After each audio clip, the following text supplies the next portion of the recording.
Okay, so for the last couple of days I've been with painful, excruciating pain in my back. Oh my god, please someone just end me. So now with that said, let's get straight into the topic. Today's topic is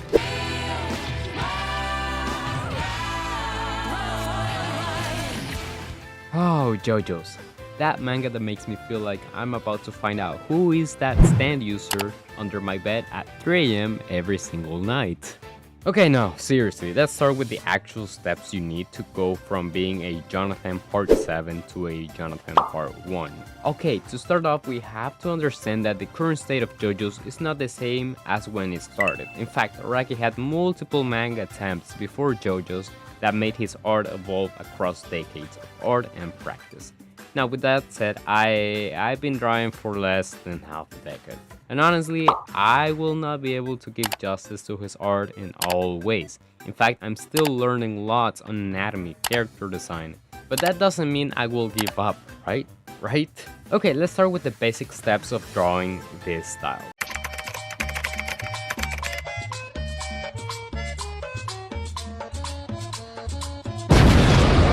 Steel Ball Run, Stone Ocean, and Golden Wind share a lot of similarities. Araki made these parts around the 2010s, and you can see that they all resemble each other in similar ways. Jojo is where he started to change his style even more, and I absolutely fucking love it.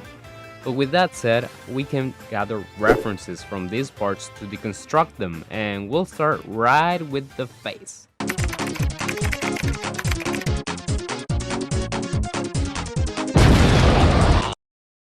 So, the face can be one of those things that when you're replicating a style, it can actually feel pretty daunting.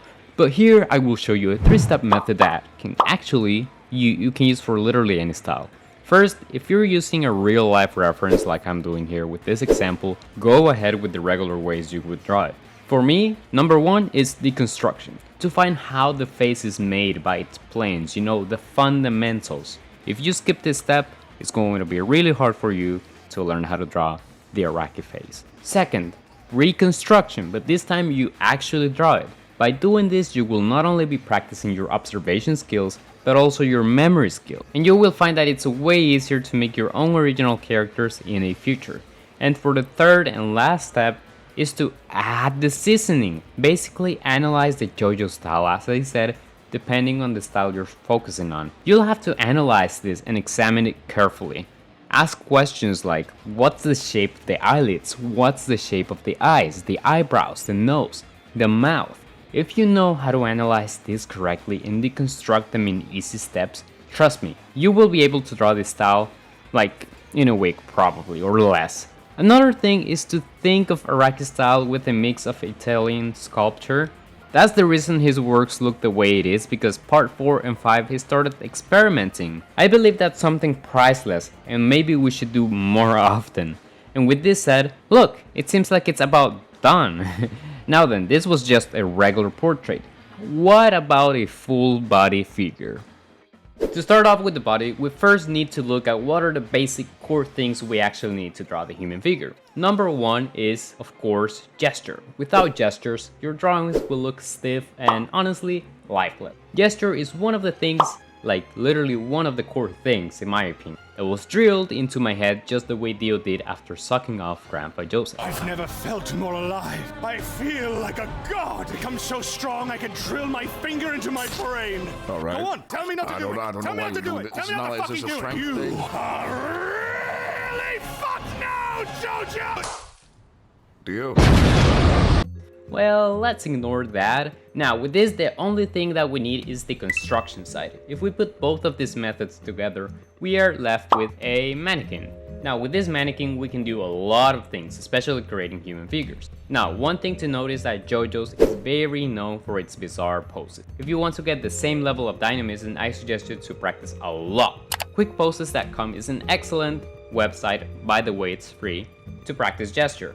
Now with this said, after you have managed to learn enough construction, gesture, and subsequently anatomy, because trust me, you will need it, you are ready to handle full body figures. By the way, with anatomy, don't stress about it, okay? Now with this, you are ready to handle the full body figures. And this is just one part of the equation, because The next is to apply the Jojo style on top of this mannequin. An easy method is to practice this instead of creating a new whole character from scratch. It's just literally just practice with photographs, because an artist's job is not to copy reality but to interpret it.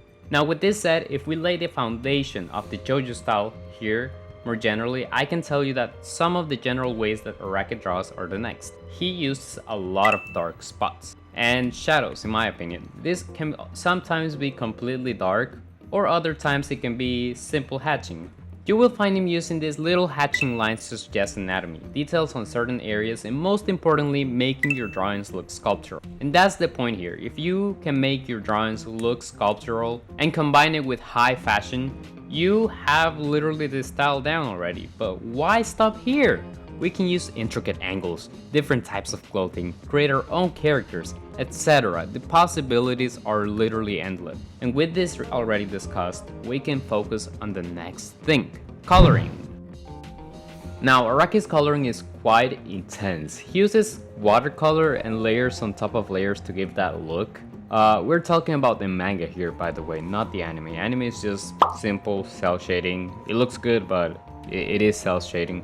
But the manga, oh my god, it's amazing. If you want to get the same look on your characters, here it's a simple guide. Start with the base color of your whole drawing. Separate the flat colors for each part, and then start shading like you normally would. Remember, you need to have black bold shadows on some places like I have in my drawings. When you do that, you need to add white, a lot of white on parts like the face, the shoulders, and parts where your light sources are hitting the main character. I always like adding oranges, pinks, reds. I don't know, it gives it a very Jojo-esque look. For the shadows, I use bold blacks like I said previously. With this, you will have a drawing that resembles Jojo. One thing to remember is that the Jojo style is built by the things we have already discussed. But if you're going to create characters, I would focus on two major things: their backstory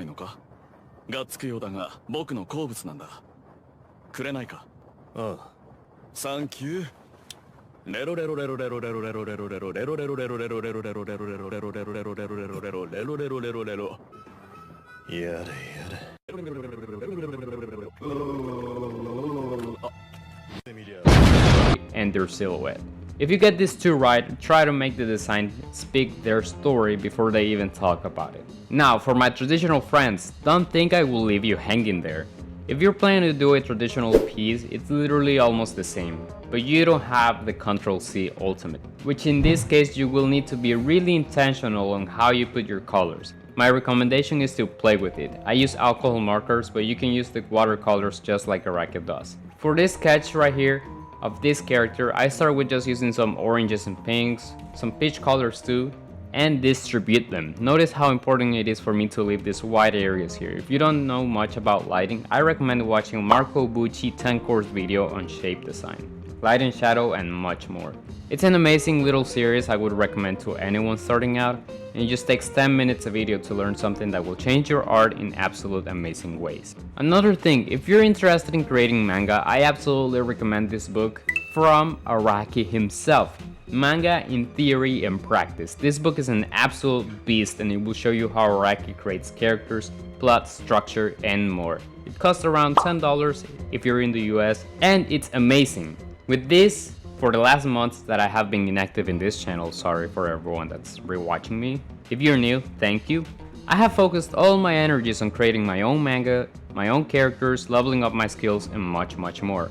If you want one for yourself, you can get it with the link in the description from Amazon, and you can help me keep creating videos like this in the future. One last thing, if you came to this point of the video and want to learn this style in more depth, I have created a Google document where you can read at no cost and analyze my thoughts on how I've broken down this style, and hopefully you will have a more deeper understanding on how this works. It's impossible for me to make justice to Araki's style in a short video like this. But if you're interested, you can read my doc and learn much more after this.